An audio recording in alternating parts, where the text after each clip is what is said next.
فأنا ناصح لإخواني بالصدع بالحق تبيض وجوههم. السكوت في مسألة الحزبية يضرها، فاصدع بما تؤمر وأعرض عن المشركين. سلامي على دماج ورجالها والشيخ يحيى ودار العلم يا سعد بانيها.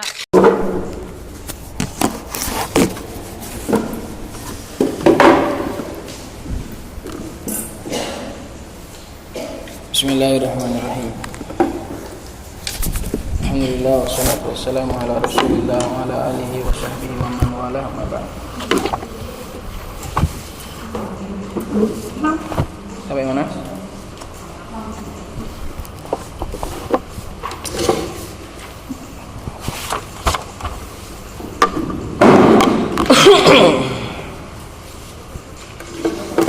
Kita sampai pada cara membaca inna, apakah di kasroh hamzahnya ataukah di fathah.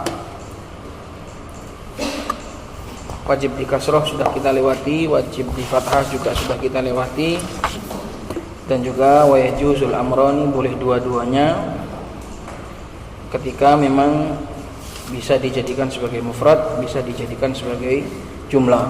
Kalau mufrad maka dibaca fathah, kalau jumlah maka dibaca kasroh.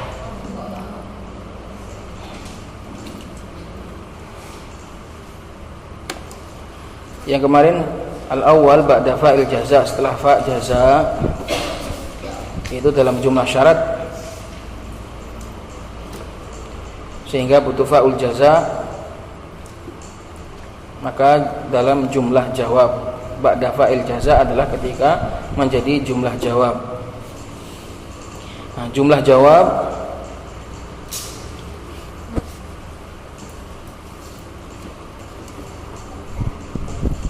secara hukum asal harusnya dia adalah jumlah, karena jumlah jawab namanya saja jumlah jawab. Ada jumlah syarat, ada jumlah jawab. Jumlah syartiyah itu sendiri terdiri dari dua jumlah, yaitu jumlah syarat dan jumlah jawab. Nah, kalau ada inna menjadi atau terletak pada jumlah jawab, maka kalau ada fa-nya maka ini boleh dibaca dua, boleh dibaca inna, boleh dibaca anna. Dan kalau dibaca anna berarti kan apa? Mufrad, dengan kalau dibaca anna berarti mufrad, maka harus ditakdirkan lagi. Ingat urutannya, kita bahas tentang jumlah syartiyah. Pertama-tama perlu diketahui bahwasanya jumlah syartiyah itu terdiri dari dua jumlah, jumlah syarat dan jumlah jawab. Barang siapa yang seperti ini maka dia akan seperti itu. Nah, itu namanya jumlah syartiyah. Jumlah syartiyah terdiri dari jumlah jawab, jumlah syarat dan jumlah jawab. Nah, apabila inna ini terletak pada jumlah jawab, maka bisa dibaca dua, dibaca kasroh tanpa mentakdirkan lagi, karena dia sudah dihukumi jumlah. Kalau dibaca kasroh maka sudah nggak perlu takdir, karena dia sudah dihukumi jumlah. Tapi kalau dibaca fathah berarti dia dijadikan sebagai mufrad. Nah, kalau dijadikan sebagai mufrad berarti harus dijadikan jumlah lagi. Bagaimana cara mufrad itu dijadikan jumlah? Ya dibuatkan susunan, jadikan mubtada butuh khobar, atau dijadikan khobar butuh mubtada. Paham? Gitu tadi runtutannya. Maka kita ulang lagi, qauluhu wa yajuzul amrani ila akhirih, ay yajuzu kasru hamzati inna wa fathuha fi kulli mawdi'in yasluhu fihi i'tibarul mufradi wa i'tibarul jumlati. Boleh hamzahnya inna itu di kasrah dan juga boleh di fathah pada setiap tempat yang di situ dia itu bisa dianggap i'tibarul mufrad, dianggap mufrad, wa i'tibarul jumlah, atau bisa dianggap sebagai jumlah. Kalau yang wajib mufrad berarti wajib di fathah, kalau wajib jumlah berarti wajib di kasroh. Nah, sekarang boleh dua-duanya. Boleh di situ itu ditaruh mufrad juga boleh, di dijadikan sebagai mufrad itu juga boleh, dijadikan jumlah itu juga boleh, maka boleh di kasrah, boleh di fathah. Wa dzalika fi mawadhi'a dzakarul musannifu minha thalathatun.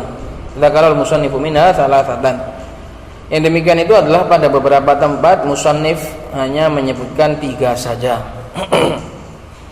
Al-awwalu ba'da fa'il jaza. Yang pertama adalah setelah fa'ul jaza, yaitu ketika dia menjadi jumlah jawab. Ba'da fa'il jaza, ketika dia menjadi jumlah jawab. Ay ba'dal fa'il waqi'ati fil jawab, yaitu setelah fa yang terletak pada jumlah jawab. Kamithalil musannif fa innahu jaa'a bil wajhaini. Seperti contohnya musannif, karena dia dibaca dengan, dia datang dengan 2 bacaan. Ayat man amila minkum su'an bi jahala. Qara'a bil fathi Asimun wa Ibnu Amir. Yang membaca fathah fa annahu ghafurur rahim, Asim dan juga Ibnu Amir. Wa qara'a al-baqun, sedangkan para ruwat yang lain membaca dengan kasrah fa innahu ghafurur rahim. Fal fathu ala ja'li anna wasilatiha masdaron, mubtadaan, bisa mubtadaan, bisa mubtadaun, khabaruhu mahdhuf. Kalau dibaca fathah itu dengan cara menjadikan anna dan juga silahnya sebagai masdar, di i'rab menjadi mubtada yang khabarnya mahdhuf. Nah, pasti ditakdirkan lagi. Karena apa tadi? Alasannya karena jumlah jawab harus berbentuk jumlah. Maka kalau kita annanya kita baca fathah, berarti dia dihukumi mufrad. Nah, kalau dihukumi mufrad yang terletak pada jumlah, maka kalau enggak mubtada ya khabar. Karena enggak mungkin fi'il fa'il ya kan. Jumlah itu komposisinya kan cuma 2, bahannya jumlah itu kan cuma 2. Kalau enggak fi'il fa'il ya mubtada khabar. Cuma itu 2 itu toh, enggak ada yang lain. Nah, kalau anna ini kita hukumi mufrad, otomatis kan pasti dijadikan masdar. Masdar itu kan isim. Nah, berarti susunannya pasti jumlah ismiyah, pasti mubtada dan khobar. Nah, sekarang tinggal kita pilih. Annanya tadi, masdarnya tadi mau dijadikan mubtada boleh, berarti dibuatkan khobar, atau dijadikan sebagai khobar boleh, berarti dicarikan mubtada. Kalau orang itu paham asal muasal jumlah, pasti paham seperti ini. Maka harus dirunut dulu jumlah itu adalah fi'il fa'il atau mubtada khobar. Nah, sedangkan anna di fathah itu ditawil dengan masdar muawwal. Nah, masdar itu isim yang dipaksa suruh jadi jumlah. Gimana caranya? Kalau kamu tak kasih satu isim terus tak suruh buatkan jumlah, gimana caranya? Maka kalau nggak dijadikan mubtada, ya dijadikan khobar. Karena kalau dijadikan fa'il tidak bisa, nanti jadi jumlah fi'liyah. Maka di sini dikasih pilihan, boleh dijadikan mubtada, berarti khobarnya dicarikan, atau dijadikan khobar, mubtadanya dicarikan. Maka ayat man amila minkum su'an bijahalah, barang siapa yang beramal di antara kalian suatu keburukan karena bodoh, kemudian dia bertaubat, maka sesungguhnya Allah itu Maha Pengampun, Maha mengampuni dosa dia. Nah, kalau kita jadikan sebagai jumlah gitu aja, fa innahu ghafurur rahim, selesai. Tapi kalau fa annahu ghafurur rahim, berarti anna di situ harus ditakwil menjadi masdar. Lah, kalau masdar berarti butuh i'rab. Nah, i'rabnya itu kalau enggak mubtada ya khabar. Maka ditakwil, dijadikan masdar mubtada sebagai mubtada, khabarnya mahdzuf.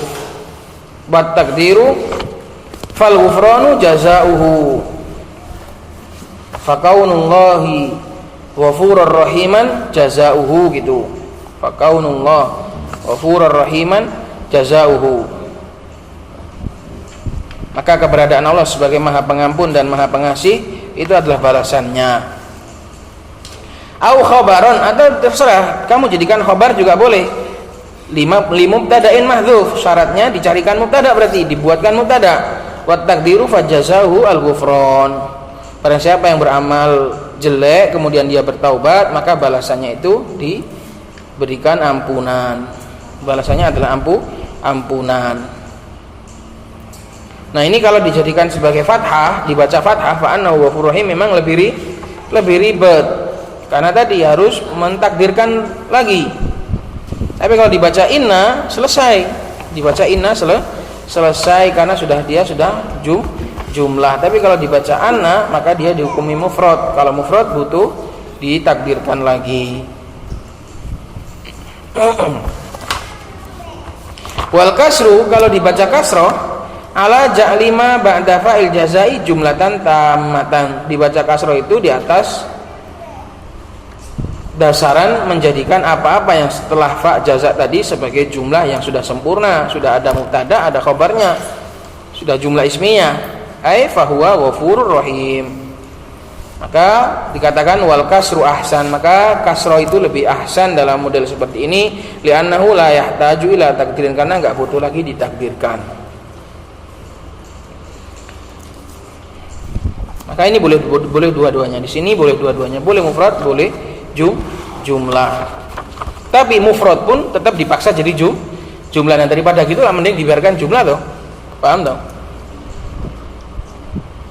Pada tempat yang di situ boleh mufrad, boleh jumlah. Kalau di dalam jawab ini contoh dalam jumlah syartiyah, tetap mufrad pun harus dipaksa jadi jumlah. Nah, daripada dipaksa jumlah mending dibiarkan kondisi utuh apa adanya, karena inna itu sendiri sudah jumlah ismiyah. Maka seperti ini lebih baik jumlah saja, lebih baik kasroh. Qala wal mawdi'u tsani, tempat yang kedua, ba'da idza al-fujaiyah, ketika jatuh setelah idza al-fujaiyah. Amithal musannif, kharajtu fa idza Zaidun qaimun, aku keluar ternyata kebetulan juga tiba-tiba Zaid berdiri. Nah, fa idza inna Zaidan qaimun atau fa idza inna Zaidan qaimun, ini juga boleh dibaca fa idza inna Zaidan qaimun, juga boleh fa idza anna Zaidan qaimun, boleh.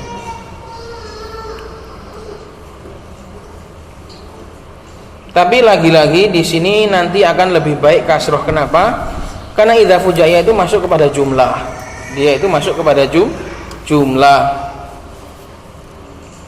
Nanti kalau kita baca fathah, sama kasusnya dengan yang di atasnya, harus dipaksa jadi jumlah lagi.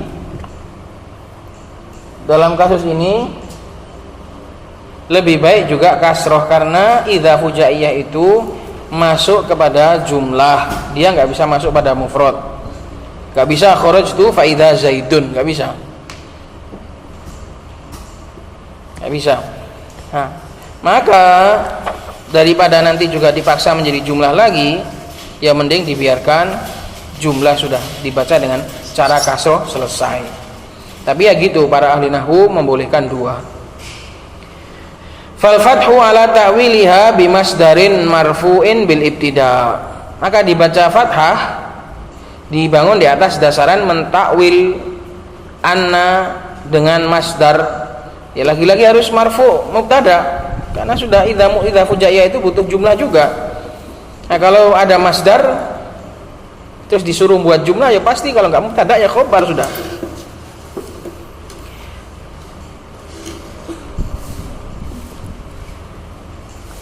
Berarti masdar marfu. Tadi apa? Qoma Zaidun fa idza inna Zaidan qaimun, ditakwil dengan qiyam, berarti fa idza qiyamu Zaidin. Fa idza qiyamu Zaidin. Mana khabarnya? Wa khabaruhu. Nah, khabarnya diperselisihkan. Kalau kita katakan idza itu adalah isim dzaraf, ya sudah, dia itu khabarnya. Tapi ditakwil lagi nanti. Ditakwil lagi, ruwet kalau ini. Kalau idza itu kita katakan sebagai isim, maka khabarnya ya idza itu. Jadi kharajtu fa qiyamu Zaidin idza, gitu. Kharajtu fa qiyamu Zaidin idza. Aku keluar, tiba-tiba berdirinya Zaid itu mendadak. Idza itu diartikan dengan mendadak. Ditakwil nanti. Wa khabaruhu, khabarnya mana? Khabarnya adalah idza. Idza itu sendiri sebagai khabar. Alal qaul bi annaha dzarfun. Dibangun di atas pendapat kalau idza fujaiyah itu adalah dzaraf isim. Wa taqdiru kharajtu fa idza qiyamu zaidin. Ai fa fil hadrati qiyamu zaidin. Idza itu dikatakan sebagai fil hadrah, sebagai khabar. Atau kainun. Atau kainun. Aku keluar, tiba-tiba aku keluar, berdirinya Zaid itu tiba-tiba. Ai fa fil hadrati, pada saat itu juga berdirinya Zaid. Ada berdirinya Zaid. Ini agak rumit kalau ini. Kalau kita katakan idza itu adalah isim, maka yang benar nanti idza itu adalah huruf. Wa yajuzu an yakuna al-khabaru mahdhufan. Boleh juga khabarnya itu mahdzuf alal qaul biharfiyatiha, dibangun di atas pendapat kalau idza itu adalah huruf, wa huwa shahih, dan itulah pendapat yang sahih. Wa taqdiru kharajtu fa idza qiyamu zaidin maujudun atau kainun. Balik lagi, udah. Aku keluar, ternyata berdirinya Zaid itu sudah ada. Jadi kharajtu fa idza zaidun qaimun atau kharajtu fa idza inna zaidan qaimun itu sama dengan kharajtu fa idza qiyamu zaidin maujudun. Memang ilmu bahasa itu gini ya kawan, yang gampang itu kadang rumitkan supaya paham. Ibaratnya motor sudah enak dinaiki ya kan, dibongkar, nanti disusun lagi, namanya biar paham. Bahasa juga gitu, kita nggak usah belajar nahwu pun kalau ngomong bahasa Indonesia ya paham. Tapi namanya ilmu bahasa itu membongkar sesuatu yang sudah kita pakai sehari-hari, dibongkar lagi. Oh ini subjek, ini predikat. Orang Arab nggak usah belajar nahwu pun saling ngomong pun sudah paham. Tapi supaya bisa menjabarkan, supaya bisa menjelaskan, dibongkar lagi, ini fa'il, ini fi'il, ini mubtada, ini khobar, gitu. Itulah namanya ilmu bahasa. Ibaratnya motor sudah enak-enak dinaiki, bahasa sudah setiap hari kita pakai, disuruh bongkar terus disusun lagi. Bahasa juga seperti itu, sudah enak-enak kita pakai, enak-enak kita gunakan setiap hari, nggak usah kenal fa'il, nggak usah kenal maf'ul pun kita bisa ngomong. Orang Arab pun nggak usah kenal fa'il, nggak usah kenal mubtada, nggak usah kenal maf'ul pun bisa ngomong. Tapi disuruh bongkar, setelah itu suruh masang lagi.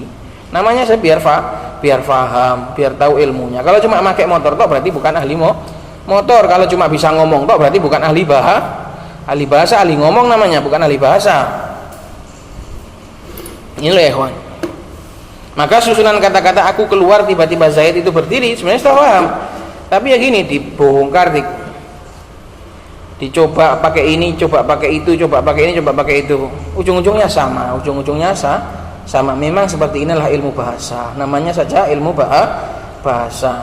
Sebenarnya nggak perlu belajar bahasa pun orang sudah bisa ngomong, tapi supaya dia menjadi paham dan pandai, maka harus bisa menjabarkan dan membongkar bahasa yang dia pakai sehari-hari. Itu.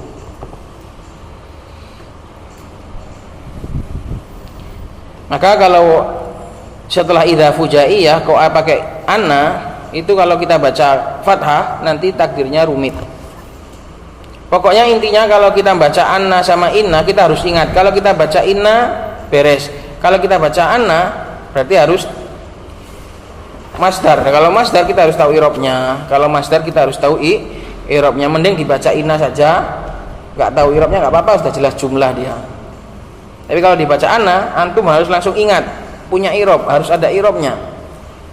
Ingat ya, di mana saja membaca anna pakai fathah berarti harus sudah langsung ingat i'rab. Itu jadikan sebagai kaidah. Di mana saja kita membaca anna itu pakai fathah berarti kita harus siap sedia untuk mengetahui i'rabnya.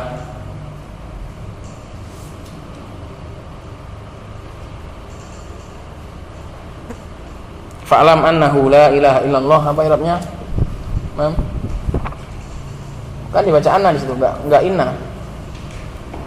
Nah, lebih dari fa'lam. Gitu. Qala wal kasru ala ja'liha jumlatan tammatan. Kalau kita baca innanya di kasroh, maka ya sudah, dia itu adalah jumlah yang sudah sempurna. Dari sisi mana kok jumlah? Ya sudah, inna masuk pada isim, pada mubtada dan punya khobar, ya wes jumlah dia. Tapi kalau kita baca anna, jumlah tadi itu masih butuh penyesuaian lagi. Paham toh? Inna itu kalau kita baca inna pakai kasroh, ya sudah, dia itu sudah jumlah sempurna sebab sudah masuk pada isim dan masuk pada khobar. Tapi kalau kita baca anna yang sudah punya isim dan punya khobar dulu, nanti entah butuh mubtada lagi atau butuh khobar lagi.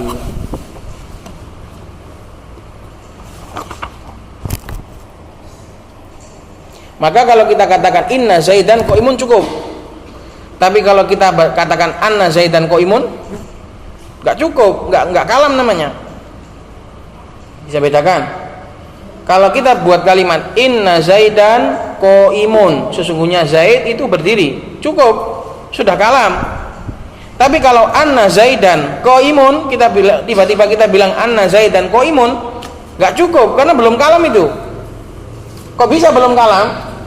Karena anna tadi ditakwil dengan mufrad. Nah, mufrad tadi belum punya i'rab. Paham dan kalau kamu tiba-tiba bilang anna zaidan qaimun, sesungguhnya keberadaan Zaid itu berdiri itu adalah belum cukup, belum kalam, karena masih butuh i'rab lagi nanti, butuh khobar atau butuh mubtada, tergantung.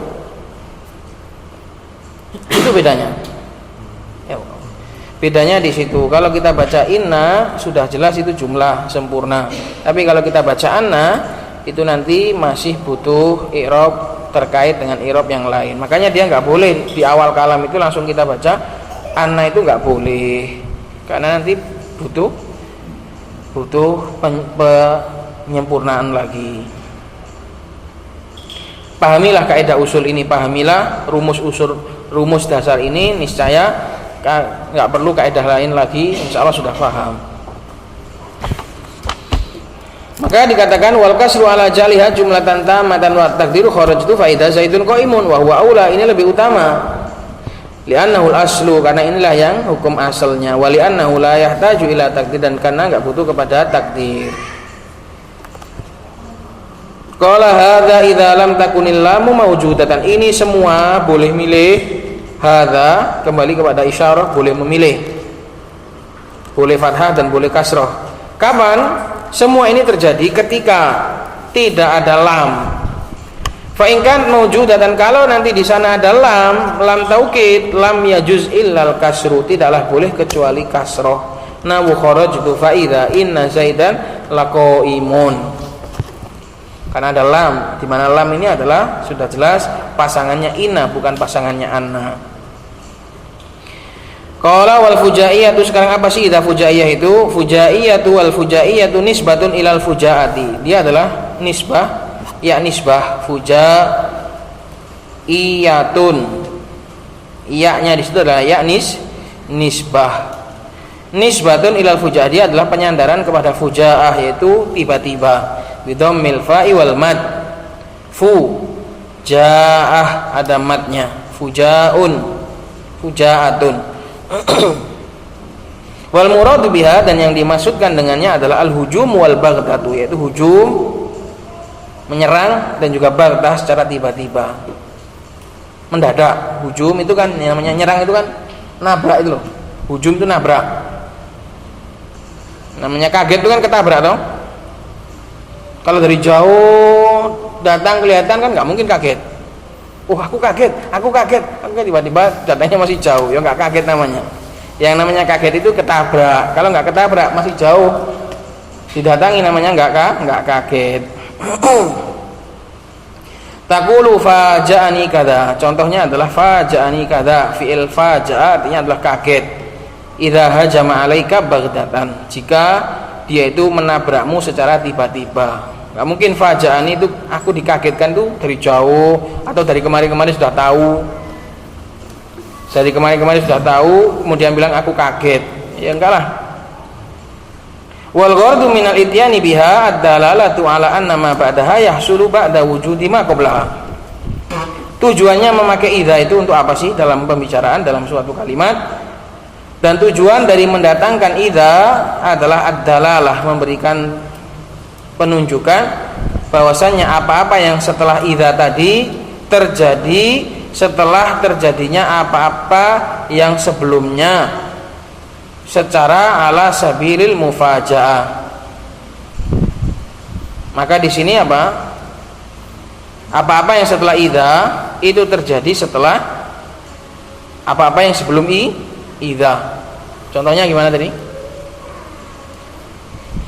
Aku keluar, tiba-tiba Zaid berdiri. Berarti gimana ini?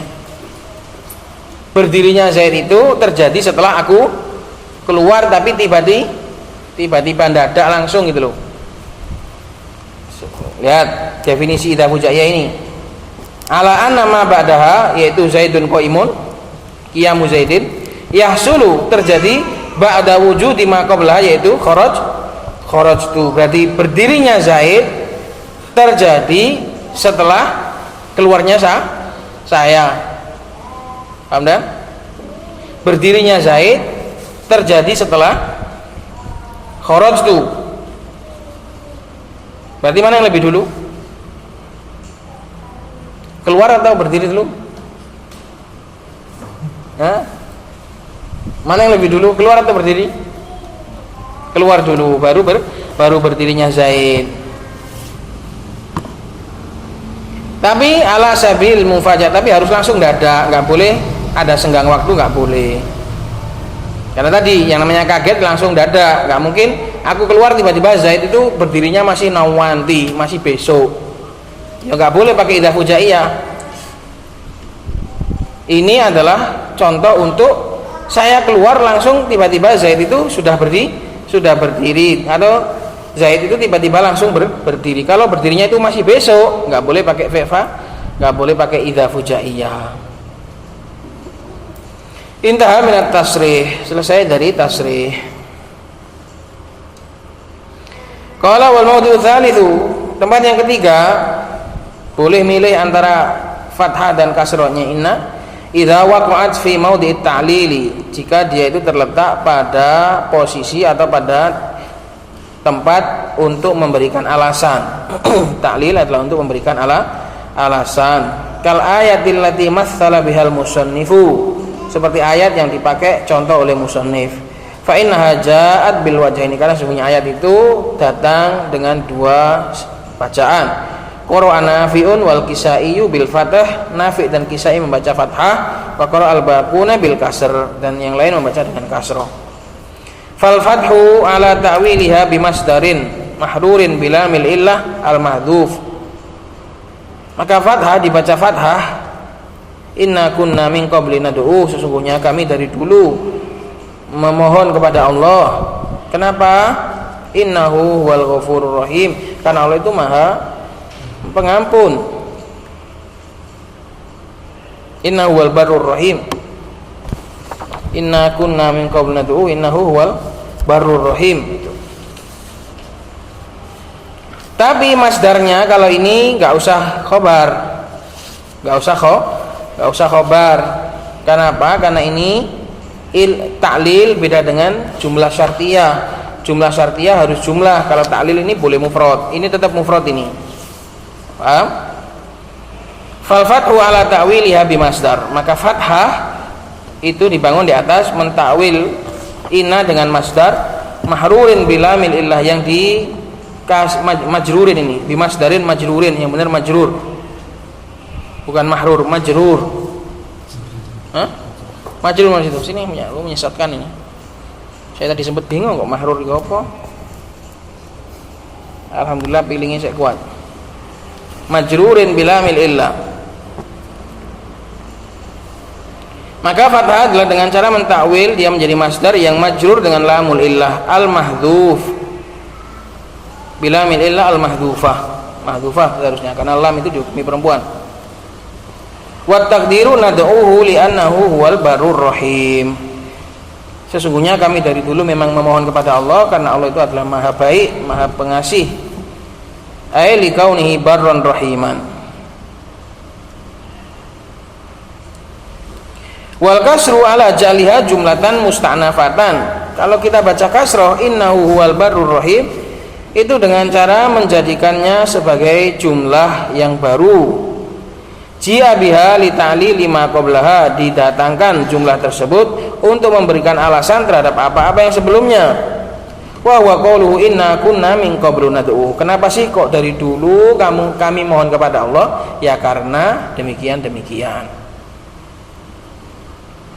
Ini ya kawan.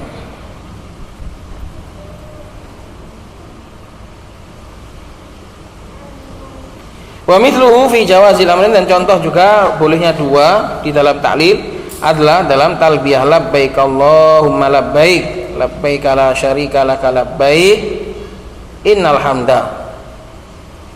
Ku sambut panggilanmu ya Allah, ku sambut panggilanmu ya Allah. Kenapa? Karena sesungguhnya segala puji dan segala nikmat, innal hamda wan nikmat laka wal mulk. Itu fal fathu ala takdiri lamil illah. Kalau dibaca fathah maka ditakdirkan lamul illah. Ingat, sehingga nanti cuma jadi satu jumlah mufrad. Fal fathu ala takdiri lamil illah, sehingga menjadi mufrad, tetap masih mufrad. Akhirnya menjadi satu jumlah tok, dengan sebelumnya dihukumi satu jumlah. Wal kasru ala annahu ta'lilun musta'naf. Kalau di kasroh maka dia itu adalah ta'lil yang baru, jumlah baru, wa huwal arjah, dan ini lebih bagus. Kalau ini lebih bagus kasroh. Kenapa?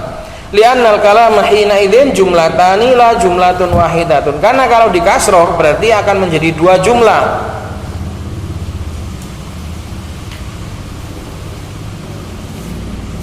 Jumlah mu'allilah dan jumlah mu'allalah. Dua jumlah, itu jumlah mu'allilah dan jumlah mu'allalah, jumlah yang menjadi alasan dan jumlah yang diberi alasan. Paham dan? Kenapa kok dalam seperti ini lebih bagus kasroh? Karena tujuannya itu untuk menjadikannya sebagai dua jumlah. Jumlah mu'allilah, yaitu yang belakang, yang setelah inna, itu jumlah yang pemberi alasan, dan jumlah mu'allalah, jumlah yang diberi alasan.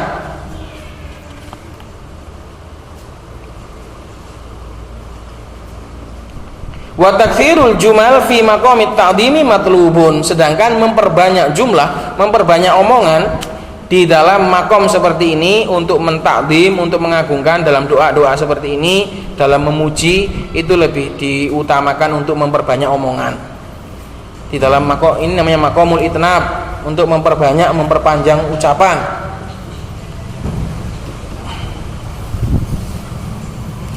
Kalau ditanya alasannya kenapa kok lebih bagus dibaca kasroh, supaya menjadi dua jumlah. Apa dua jumlah tadi? Jumlah mu'allilah dan jumlah mu'allalah. Mu'allilah itu yang mana? Yang belakang. Mu'allalah itu yang depan. Kenapa kok lebih bagus dua jumlah?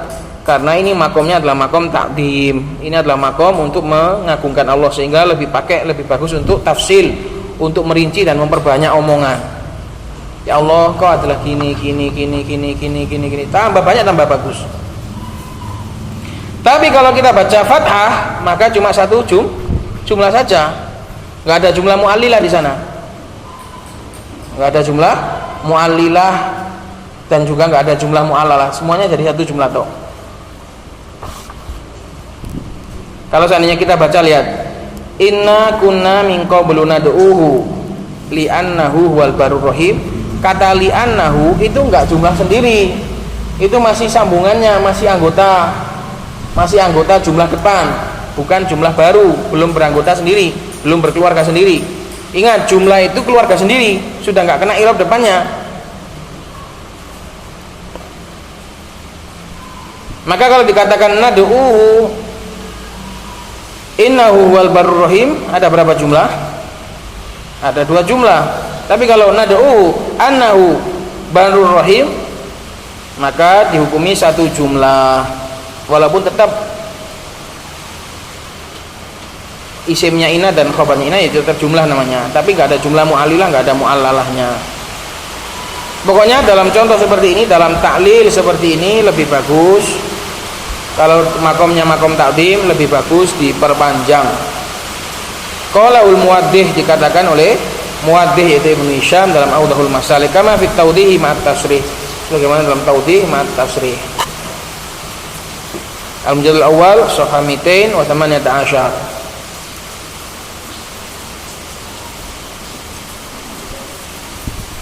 Ini karena kita bahas jumlah, maka ini harus khusus bagi orang-orang yang paham i'rabul jumal.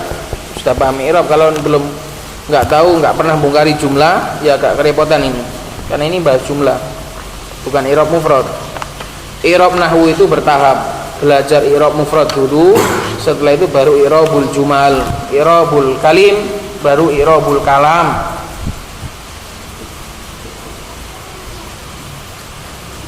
Baru i'rabul jumal. Belajar i'rab perkata dulu, fa'il, naibul fa'il, mubtada, khobar, itu i'rab kali, itu i'rab kata. Baru nanti i'rab jumlah. Qala wa tadkhulu lamul ibtida'i ba'da inna al-maksurati faqat. Nah, sekarang selesai kita dari cara membaca inna atau anna. Sekarang kita fokus lagi balik ke inna. Inna ini juga bisa digandeng dengan lamul ibtida atau lamul taukid. Lamul ibtida itu sama dengan lam taukid, fungsinya untuk penguat juga. Lamul ibtida itu fungsinya juga untuk taukid. Wa tadkhulu lamul ibtida'i ba'da innal maksurah, dan lamul ibtida bisa masuk dalam susunan inna khusus, tapi inna yang dikasroh faqat saja. Ala arba'ati asya. Lamul ibtida bisa masuk kepada 4 perkara. Jadi kita kalau mau pakai inna dan pakai lam, ini harus tahu caranya dulu. Caranya yang pertama, bisa masuk ala khobariha, bisa masuk lamnya ini bisa ditaruh di khobarnya inna, ditaruh di khobarnya. Kita kalau mau menggabung antara taukid, dua taukid itu kan kita dalam ngomong itu kadang butuh banyak penguat. Salah satunya adalah mengumpulkan antara taukid inna pakai taukid lam. Nah, gimana caranya? Apakah terus ditumpuk gitu saja? Enggak, ada caranya. Ditaruh di mana lamnya? Ini akan dibahas. Lamnya ini ditaruh di mana?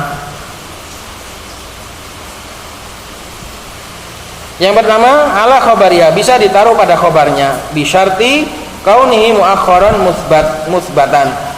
Khobarnya harus ditaruh di belakang dan juga harus dalam jumlah yang musbatah, yaitu jumlah yang positif, bukan kata negatif. Lam hanya masuk pada jumlah yang musbat, bukan yang manfi. Nahwu inna rabbaka lasari'ul iqabi wa innahu laghafurur rahim. Sesungguhnya Allah itu, Rabbmu itu maha cepat hukumannya dan sesungguhnya dia juga maha pengampun. Di dalam Al-Quran, sebagai faedah, di dalam Al-Quran ada beberapa ayat yang mirip seperti ini. Sesungguhnya Allah itu maha maha hukumannya keras dan juga maha pengampun. Ada beberapa, ada yang seperti ini, dua-duanya dikuatkan, hukumannya juga pakai lam, maghfirahnya juga pakai lam. Dan ada juga yang maghfirahnya pakai lam dan hukumannya nggak pakai lam. Tapi nggak ada yang hukumannya pakai lam kemudian maghfirahnya nggak pakai lam. Berarti apa? Apa faedahnya?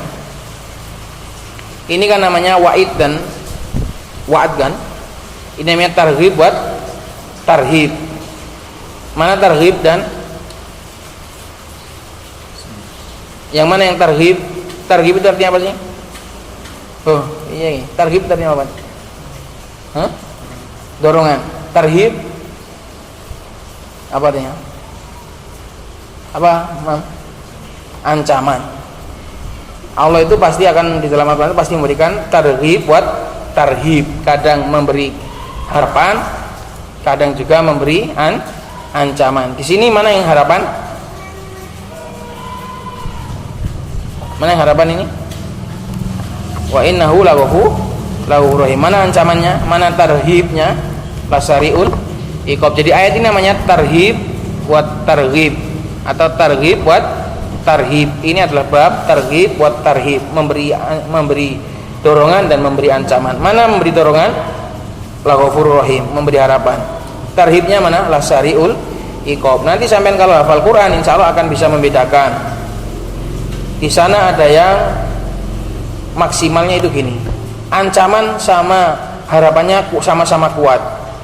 Di dalam ayat yang lain kuat harapannya, inna rabbaka sariul iqab wa innahu laghafurur rahim. Yang pas membahas ampunan Allah pakai lam, yang membahas hukuman Allah nggak pakai lam. Tapi nggak pernah ada hukuman lebih kuat daripada ancaman, lebih kuat daripada harapan, nggak pernah ada. Paling pol setara kayak gini. Ini termasuk ayat yang setara dalam surat Al-A'raf. Sama-sama pakai lam dua-duanya. Jadi nggak pernah Allah Subhanahu Wa Taala itu lebih menguatkan ancaman daripada harapan. Selalu di balik ancaman selalu ada harapan. Nggak pernah lebih besar ancaman, itu nggak pernah. Menunjukkan kasih sayangnya Allah sangat luas. Tapi seorang hamba ketika tahu kasih sayangnya Allah itu sangat luas, jangan malah terpedaya, seharusnya lebih malu. Ini termasuk ayat yang setara antara targhib buat targhibnya setara, sama-sama pakai lam, sama-sama pakai inna juga, inna rabbaka lasari'ul iqab wa innahu laghafurur rahim. Di ayat yang lain lebih kuat harapan, tapi nggak pernah lebih kuat ancaman, nggak pernah menunjukkan lebih besar. Bagaimanapun juga, sehancur apapun seorang hamba, masih tetap ada harapan, masih ada harapan dari Allah Subhanahu Wa Taala. Karena hidup ini kadang kita terperosok, kadang kita terjerembab ke dalam kubangan kenistaan, itu kadang menjadikan kita putus asa. Nah, ini syahidnya adalah khobarnya inna rabbaka, yaitu sari'ul pakai lam, la sari'ul iqab wa innahu laghafurur rahim. Ini cara yang kedua, lamnya ditaruh pada khobar dengan syarat khobarnya di belakang dan bukan jumlah yang manfiyah tapi jumlah yang mutsbatah. Wa ala ismiha, yang kedua boleh ditaruh di isimnya. Lho piye lah gabungan be inna la zaidan lah gitu, ndak. Kalau ditaruh pada isimnya, kalau lamnya itu ditaruh pada isim, berarti isimnya harus digeser ke belakang. Bisyarti an yata'akhkhara 'anil khabar. Isimnya harus dikebelakangkan daripada khabar, karena kalau enggak gitu dempuk nanti. Tabrakan antara inna dan lam, enggak boleh. Maka kalau mau ditaruh di isimnya, kalau yang mau dikuatkan itu isimnya, ya isimnya terpaksa harus digeser ke belakang. Nahwu inna fi dzalika la ibrotan, enggak boleh inna la ibrotan fi dzalika, enggak boleh. Paham? Harus isimnya harus ditaruh di belakang. Wa ala dhamiril fasl, atau ditaruh pada dhamirul fasl, tidak ditaruh pada isim, tidak ditaruh pada khobar, tapi dibuatkan dudukan sendiri, yaitu pada dhamirul fasl. Apa itu dhamirul fasl? Nanti. Nahwu inna hadza lahuwal qasasul haq. Hadza sebagai isimnya inna, al qasasu sebagai khobarnya. Huwa adalah dhamirul fasl. Nah, lamnya ditaruh di tengah antara isim dan khobar, pakai dhamirul fasl juga boleh. Wa ala ma'mulil khobar, yang keempat caranya boleh ditaruh pada ma'mulul khobar, sesuatu yang diamili oleh khobar, bisyarti taqaddumihi alal khobar, dengan syarat ma'mulnya tadi mendahului khobarnya. Nahwu inna zaidan la amron doribun, inna zaidan la amron doribun, sesungguhnya Zaid itu memukul, benar-benar memukul Amr.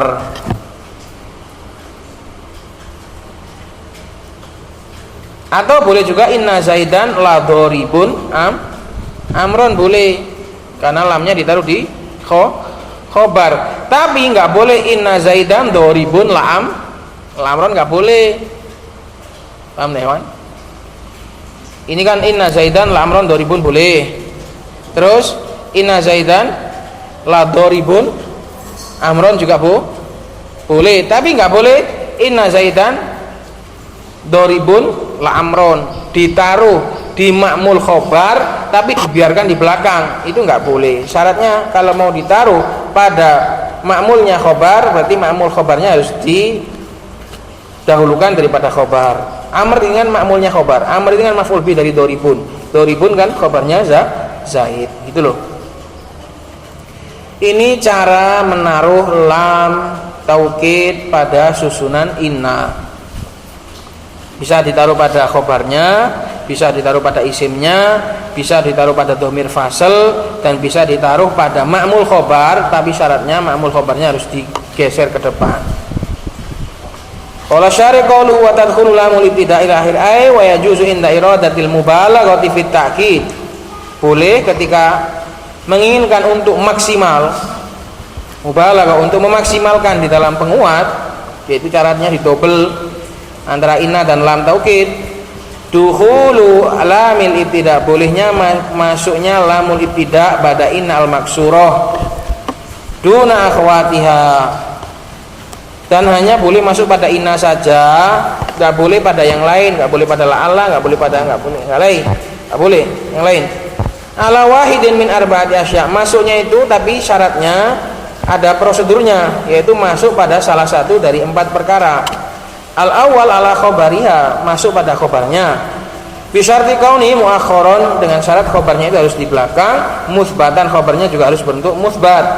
Kamitsalil musannif wa nahwu inna zaidan laqaimun kullun min lasari'u wala ghafuru wala qaimun khabarun li inna, semuanya adalah khabar inna. Wa qad dakhalat alaihi lamul ibtida, dan telah masuk padanya lamul ibtida li tawaffuri syarat, karena terpenuhinya syarat. Wala farqa fil khabari baina kaunihi mufradan kama taqaddama, dan tidak ada bedanya khabarnya itu berbentuk khabar mufrad, satuan kata sebagaimana yang terdahulu, au ghairahu, au kaunuhu ghairahu, au kaunihi ghairahu, mufradan kama taqaddama, au ghairahu atau kepada mufrad, au ghairu mufradin, atau khabarnya enggak mufrad juga boleh, yaitu pakai jumlah. Nahwu inna zaidan la indaka,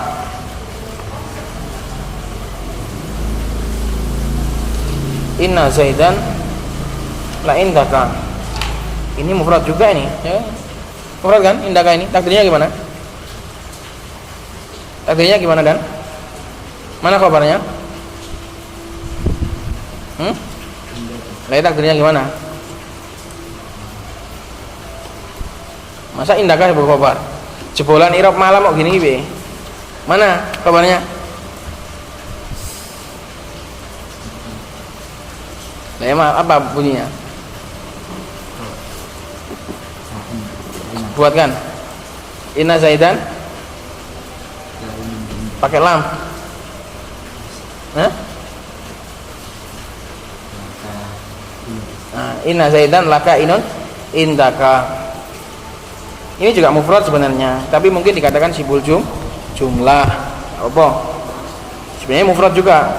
La indaka itu juga mufrad juga, karena inna zaidan laka inun indaka. Au la fid dari, inna zaidan laka inun fid dari.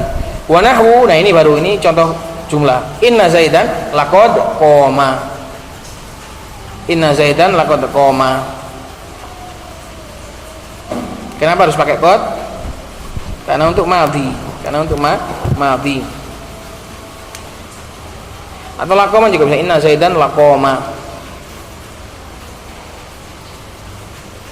Maka boleh khabarnya mufrad, khabarnya jumlah boleh. Inna zaidan labu qaimun, atau laqaimun abuhu, boleh juga. Fala yajuzu dukhuluha fi nahwi inna indaka zaidan li'adami ta'akhurihi, maka enggak boleh masuk lam pada khabarnya kalau khabarnya di depan. Inna la indaka zaidan enggak boleh.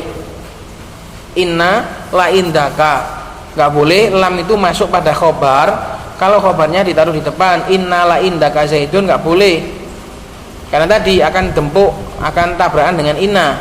Li'adami ta'akhuri, karena tidak dibelakangkannya khabarnya. Wala fi nahwi inna zaidan lam yakum li'adami thubuti, inna zaidan la lam yakum enggak boleh. Inna zaidan la lam yakum enggak boleh. karena ini jumlahnya manfi.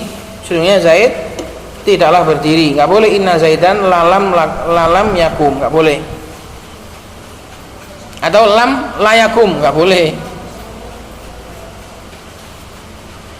Wala yajuzu dukhulu hadhil lami ala akhwati inna, juga nggak boleh lam ini masuk pada saudari-saudarinya inna, nggak boleh. Fala yuqalu ala sahihi ala Zaidan laqaimun, juga nggak boleh.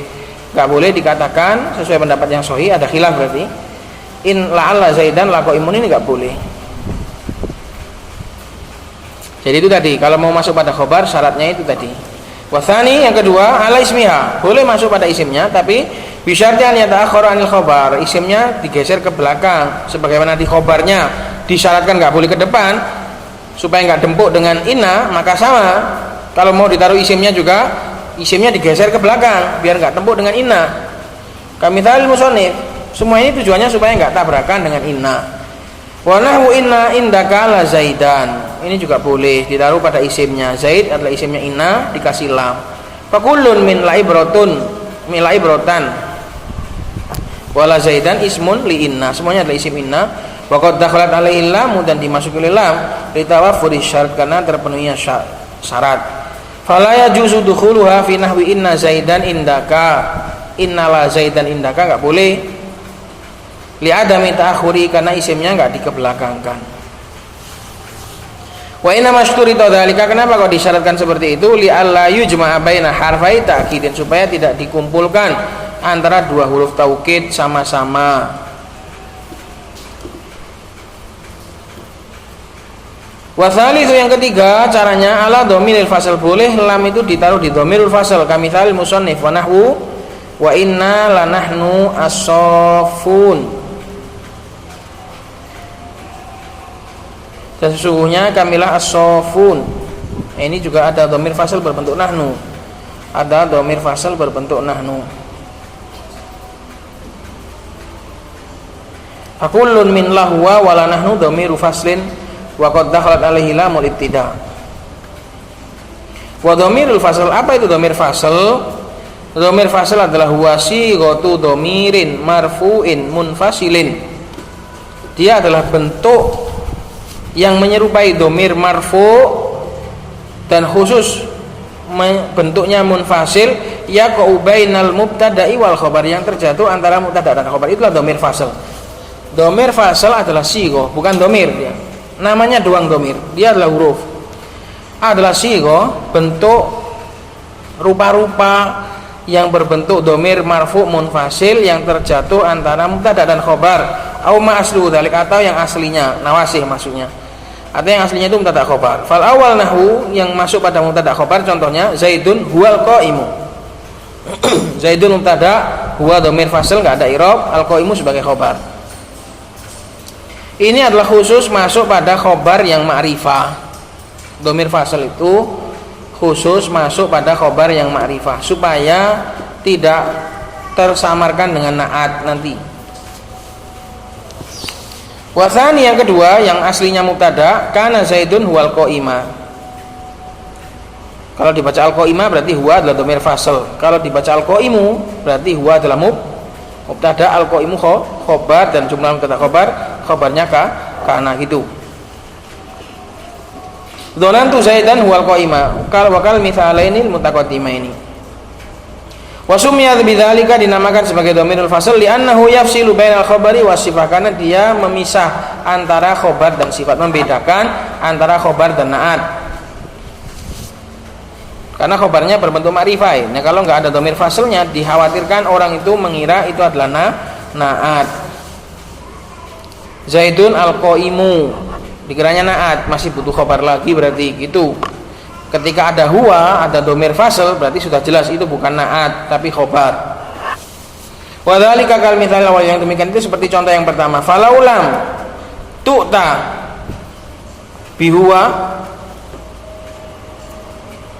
kalau seandainya tidak, atau falaulam ta'ti bihuwa, kalau kamu enggak mendatangkan kata huwa, lahtamala an yakuna al-qaimu sifatan li Zaid, ada kemungkinan al-qaimu itu menjadi na'at bagi Zaid. Wa yakuna khabaran anhu, dan juga ada kemungkinan dia itu khabar, bisa na'at bisa khabar, bingung. Falamma ataita bihi Maka tatkala kamu datangkan dengan dhamir fasl, ta'ayyana ayyakuna khabaran, tertentukanlah untuk menjadi khabar. Tsumma tuwsi'a fihi, kemudian akhirnya diperluas, fa'udkhila fi ma la labsa fi, akhirnya dimasukkan pada sesuatu yang enggak ada kesamaran pun akhirnya dipakai dhamir fasl. Jadi dhamir fasl itu asal muasalnya, awal mulanya itu dipakai untuk hal-hal yang samar, tapi akhirnya kemudian diperluas dalam hal-hal yang tidak samar pun akhirnya pakai dhamir fasl, digunakan untuk yang la labsa fi, yang tidak ada kesamaran di dalamnya. Nahwu Allahu huwa rabbuna. Nah, ini seandainya enggak pakai huwa pun sudah jelas Allahu rabbuna, enggak ada samar lagi, enggak mungkin naat. Allahu rabbuna enggak mungkin naat. Tapi tetap di sini pakai dhamir fasl juga, mimbabit tawassu, sudah keenakan pakai dhamir fasl. Nah, itu. Wal kufiyun yusammunahu imadan. Orang-orang Kufi menamakan dhamir fasl sebagai imad. Litimadil mutakallim alaihi, karena bergantungnya seorang yang berbicara pada dia fi faslil khabari aniswa, untuk membedakan antara khabar dan naat. Wasahihu, dan yang benar, annahu harfun, dhamir fasl adalah huruf. Ingat ini, dhamir fasl itu bukan dhamir tapi huruf. La mahalla lil i'rab, enggak punya mahal i'rab. Wa alaihi aktsarun nuhah, dan itulah pendapat kebanyakan para nuhah. Wa inna ma summiya dhamiran, namun dia itu dinamai sebagai dhamir, ma'anahu harfun, padahal dia adalah huruf, li'annahu ala surati, karena dia berbentuk persis dengan dhamir. Wallahu a'lam. Sudah ya kawan, waktunya sudah habis. Tinggal yang keempat, cara ditaruh di mana lam ibtidah ini, insyaallah di pertemuan akan datang. Semoga bermanfaat dan ditolong oleh Allah Subhanahu wa taala untuk memahami agamanya. Subhanakallahumma wa bihamdika asyhadu an la ilaha illa anta astaghfiruka wa atubu ilaik.